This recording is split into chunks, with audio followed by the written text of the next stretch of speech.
People of Earth, we have come to upgrade your cosmic consciousness. DNA activation ready. In 3, 2, 1.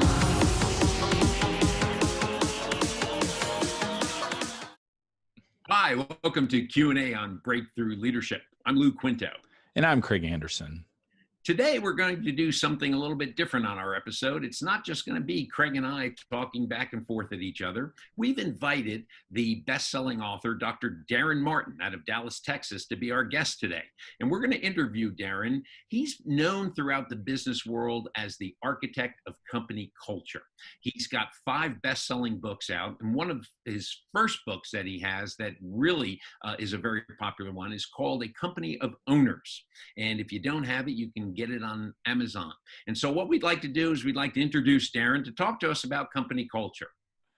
Daren, thanks for joining us today from Dallas, Texas. Hope everything's treating you well down there. You're our very first interview that we've done on the podcast. And we want I'm so stoked about that. I'm stoked. I get to be the first ever.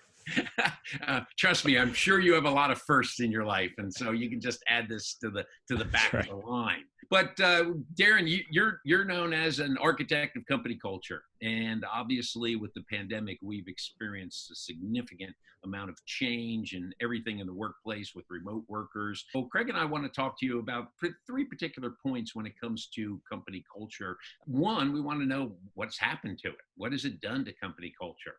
The second area that we want to talk about is, has it solved some of that company culture that may have not been the best company culture because offices had the opportunity to air out a little bit because everyone's working from home? And then the third thing we want to talk to you about is, does this pandemic put a reset on everybody's company culture, whether it was good going into it or whether they had problems, and now that we're into it, has it put a reset on it? So I'm going to ask you the very first question. What has this done to company culture? Well, when you look at the state of culture in the first place, it's not good. Okay, I'm talking pre-pandemic, right? We started the whole Global Company Culture Association because culture is just in disarray in the U.S., but really in the world. If you look globally at the engagement rate, 85% of people either don't like their job or hate their job. So you take a patient that was already in the ICU on life support and something like this happens to it, I think it's become a big litmus test, because companies that had great cultures, I think, have gone into this much, much stronger because they're already running on all cylinders. They can operate in a different way. But companies that were already in trouble, are getting hammered pretty badly.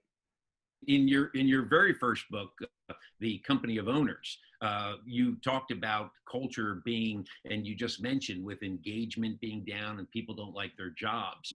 Is this continuing now with the introduction of like a flexible work style that people are liking their jobs a little bit more?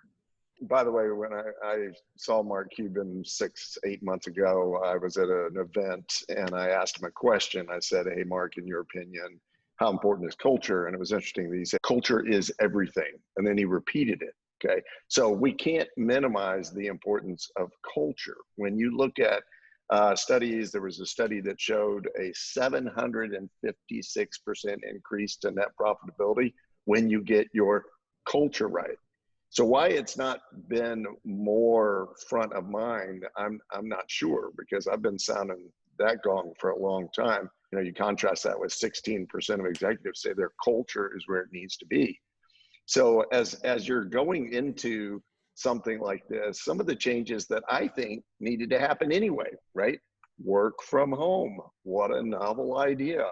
We live in a digital age. What we're finding out, and this is probably to our benefit, is a lot of what I call old manism. I did a radio interview. A guy called me up and his question was this. He says, "Well, how are we going to be sure they're working if the bosses aren't there to keep an eye on them?" And I said, "Your question is the problem." That mentality right there is the absolute breakdown. So we've had this, archaic kind of draconian thing that, hey, if you're not on top of people, they're not going to work. Well, look what we're doing. We're all working, right? Who do we work? who told you, Lou, to get up today and Craig and do this show and everything? You work for yourself. You end up working probably a lot, right? Yeah. So I think we're going to see some shift, certainly from just that element, because it was forced on us to be able to work from home. So the one thing, and I was a big culture guy in my last place. We were ranked a great place to work here in Indy. We did culture surveys, and we felt pretty good about where we were at. And part of that was building a lot of what we called intentional collisions, right? Kind of building spaces for our people to interact. So the marketing people talk to the call center people and those kinds of things. Surveys we've seen with some of the work we've done on prior podcasts said that's the one thing people are missing, is that interactivity they had with their colleagues. So how does that impact the kind of culture change when you talk about more and more people working from home? Certainly a huge impact. And I love the environment you're describing. Stan Richards, the Richards Group has a very similar thing where he set it open office. So everybody's meant to kind of interact and connect with each other, especially in a company like that or yours. When you get into a creative environment, there's something about that connecting with people. My hope is that companies that have great cultures have been intentional about not just doing meetings and some of that kind of stuff, but they've been very intentional about, hey, we're just going to have movie night. Everybody watch the same movie. We'll be on this, whatever tool they want to use, Facebook Watch and connect. And by the way, we're sending you a bottle of wine and dinner for the family, and let's connect something outside of work, because that's where the magic really happens, is when people are interacting with each other. This doesn't preclude that from happening. You just got to be really creative about making that intentional and really doing something that the employees, team members like to be connected with. Got it. All right. So that leads us into the next question that we want to ask you about. And with the remote workforce, I know in past podcasts, we talked about how the workforce went from about 35% remote prior to COVID to almost 65 and 70% remote post-COVID. Has this aired out the office space as far as culture goes? And for those that did not have a good culture, is this giving some companies an opportunity to have a leg up on changing their culture in the future when we get back to whatever normal we may be finding that we're in? Well, first of all, it's super easy to have a fantastic culture when nobody's in the office, right? Yeah, it is aired out, and it just, the air you breathe is awesome. But I think this is more of a shaking out, Lou. I don't think it's going to fix broken or ineffective bad cultures, because that just tends to feed in on itself. Cultures, it's easy to do and it's hard to do. You have to do it on purpose. So I say cultures either happen by default or they happen by design. And I don't think there's anything about this experience, unless it's been a wake-up call to a leader who goes, whoa, we've got real issues. I do think it's a bit of a shakeout too on who's on the team, who's not on the team. A friend of mine said recently, you can be on the payroll, but not on the team. Big difference, right? Mm-hmm. So I think that's probably being revealed. And the fact that we can work with probably a lot fewer people. So I think it's truly is going to drive the biggest evolution we've ever seen at work and the way we think about work.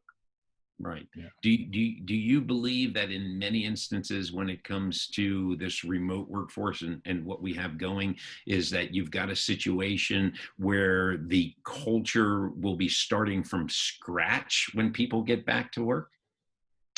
For some of it, it'd be great to start from scratch, because it's only up from there. But I think we're going to take some of the bad habits that were persisting before. It'll be interesting to see how companies adjust to this. If they say, hey, post-COVID, this worked pretty well, why don't we make some optional days and so forth? But you can't solve a problem with the level of thinking that created it in the first place. So if there's not been a fundamental shift on the thinking of the leadership within the company, it's not likely to just happen because of this. And I appreciate you saying that, Daren, because there's companies I'm aware of that have a lot of remote workforce and a toxic culture. And I don't see where that gets it.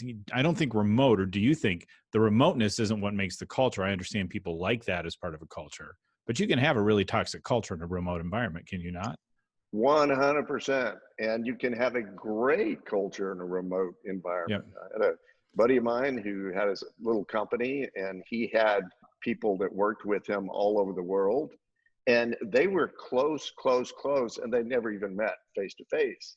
But they really made, it on purpose to make sure that they were connecting outside of just the work and those conversations. And, Mm-hmm. if you think about it, years ago, if I told you, well, I have a pen pal that's in Brazil, never met him, but we write every other day, and we've been writing for 10 years, and I feel closer to that person than probably any of my other friends, we would think, yeah, okay, that makes sense, because it was about the quality of the communication, not necessarily the actual presence of it. Somehow in a digital world, we think, oh, well, that can't be. I'm sure y'all have Facebook friends or social media friends you've never met, but that you feel really connected to, because you've kind of shared your life in some way on one of these platforms. Okay. All right. It brings us into our third category, talking about a reset. Obviously, the pandemic has exposed a lot of deficiencies and a lot of things that are wrong within companies, and hopefully they're going to take some action on it. But will this provide them a reset to be able to maybe put that culture that has been on the back burner, as you said, but put it on the front burner now, to reset the culture that they want in order to continue productivity and the engagement and ownership and all those things that you talk about in your seminars and also in your books? Yeah, I mean, if they want to be successful, to me, I get asked all the time, like, is it the leadership? Is it the, team members? People just don't want to work anymore? Is it these darn, millennials? What's going on? And it finally dawned on me, Lou and Craig, that the paradigm is broken. It's not leadership. It's not employees. It's the way we think about work. And I think years ago with the Industrial Revolution, we narrowed work down to one deal. Here's the deal. You come, you do what I tell you, and I give you some money for it. That's it. That's the deal. Not, oh, wow, I want to be appreciated, or I want to grow as a person, or I want to. And when we disconnected the passion from the work, that's how we've ended up where we are today. So hopefully people are seeing that, and that we can really do a hard stop on that old outdated paradigm and morph into a new world, which I'm really excited about and have been a proponent of for a long time. Yeah, and Craig and I spoke about that in a previous podcast also, about the extrinsic value, or the old business model of the carrot and the stick. And really not focusing on that intrinsic motivation of, I feel valued, you're investing in me through development, or just, I'm glad to be here because the environment is so good. I'm glad you mentioned that, because we did talk on past podcasts about the extrinsic versus the intrinsic motivation for engagement and ownership of employees. You're a smart guy, Lou. Some people may disagree with you. McGregor's work pointed back to that theory X, theory Y of leadership. Daniel Pink wrote a book a number of years ago called Drive that taps into that. And that's what we have to get back to. We've got to get to this. I say, if people at work aren't growing, going, and glowing, then they're not going to be happy. They've got to be growing. They got to feel like they're developing as a person. They're learning new skills. Something about the company is benefiting them in that way. They can get a promotion. They've got to be going somewhere. They've got to feel like they're on a trajectory that is, value to their life. And then they got to be glowing. If you look around and people aren't happy at work, then your culture's broken and you got to fix it. Right. So Daren, for the viewer who's watching this and suddenly becomes pretty convicted that their culture is not where they need it to be, what's the one thing you'd encourage them to do right now, even while we're still in this kind of remote environment, to start making a change to the positive? Well, a great thing, I think it starts, Craig, with listening, right? I'm amazed. I've actually had a 90-day project during the course of this, and really a horrible culture that we came in and turned around. But it started with just interviewing people and saying, what are you thinking? What are you feeling? And this is a great environment to do that in, because people are responding from their home and can feel a little bit of safety, but say, hey, I just get this feeling that our culture is not where it needs to be. Help me understand what's broken and how would you fix it? And, if you'll start doing that, you'll be amazed at what people will tell you. Now, you can't be defensive and jump in immediately when they start saying, well, this sucks and this thing over here is horrible. And I've seen that plenty of times where leaders go, well, that's not true. That's not the way things are. Okay, well, 100 people just said it is. So, but I think, Craig, it starts with listening and then mapping out. Like I said, you got to design the culture you want and do that in a way that is going to create a path forward. Yeah, that's great. Right. And along with listening too, Daren, I might add, supervisors, managers, ownership needs to show a lot of empathy, and particularly during these times. Huge. And that's the biggest break that we can get during this time, is that it's not just, hey, how many hours did you log yesterday, but how are you? How's the family? What's going on? Doing things, like I said, send them dinner. Hey, just as we sent you dinner, here's a gift card or whatever for a Netflix movie for you and your family to watch. Do some fun, creative things that let them know that as leaders, you really do care about them. Yeah. Okay. Yeah. I've been impressed. My son is in an internship program here in Indianapolis and remote. Has his big major just before his senior year internship remotely, and they've done all the right things. They've done, they had dinner together. They all got, Grubhub or something like that. I mean, they're just doing all those things to make these interns feel like they're part of a larger team. And it's really been something to watch. It's really been impressive. Yeah. That's awesome. All right. Well, Daren, at this point in the show, what we normally do, Craig and I, is we go back and forth and talk about some key takeaways. What are the key takeaways that you would give a manager, a supervisor, a business owner when it comes to culture, particularly in these times? Your number one responsibility to the team and to the company you lead is culture. If that's not first and foremost, or maybe even exclusively on your job description, then you got to take a look at why not. And if there are a bunch of other agendas that get in the way, because research, everything shows, Gary Ridge took WD-40 from $250 million valuation to $2.4 billion. And he did that, he would say, just doing culture. And you're the keeper of the people as a leader. And it's your job to come around and nurture them and grow them and develop them in a way that then they'll take care of you. If you take care of your people will take care of the company, and they'll take care of the customers. And that's proven to be very effective for companies like Southwest and In-N-Out Burger. You look, there are some really bright spot cultures out there.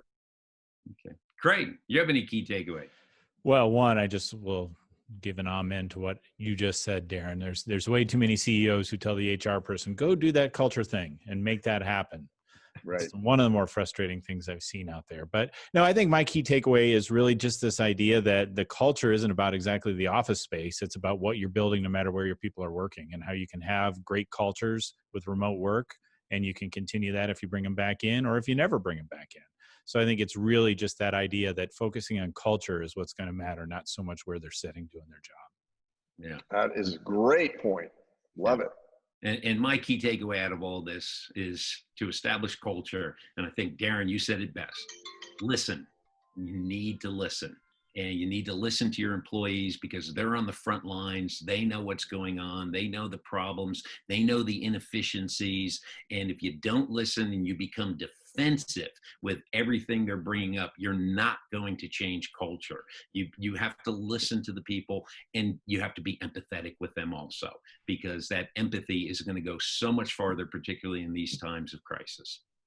Amen and amen. Well said, Lou. And my other takeaway is turn off your cell phone when you're about to do it, or at least put it on silent. Sorry about that. I will say, in all of our podcasts, that's the first time that's happened, Daren. So again, you're with the first, okay? Yeah, there you are. Dr. Daren Martin, we appreciate you visiting with us and talking to us about culture. And everyone, if you want to, you can go out to Daren's website, drdarenmartin.com, purchase his books on Amazon. He's a wealth of knowledge, and somebody that, if you need a resource when it comes to you changing your culture, Daren Martin's one of the people to talk to. Thanks, Daren. Appreciate it. Thank you all. Thanks, Daren. Thanks, Lou. That was great, Lou. Thanks again to Dr. Daren Martin for joining us to talk about culture. Such an important topic, especially in these interesting times we're in with remote workforce. I really appreciated his comments there. But even more, I appreciated him using the word intentional on this episode, so I didn't have to. Yeah, I think I'm going to have to start adding intentional every now and then to brighten your day. Thank you very much. It's my word for the year. So if you enjoyed having an interview on the episode today, let us know in the comments. Please like, share, and subscribe if you have friends or colleagues that you think would benefit from listening to our podcast. And you can also find us not only on QAleadership.com, our website, as well as Facebook and LinkedIn, but you can also find an audio version of our episodes on all your favorite podcasting platforms. So until next time, I'm Craig Anderson. And keep your hands washed and keep your distance. I'm Lou Quinto.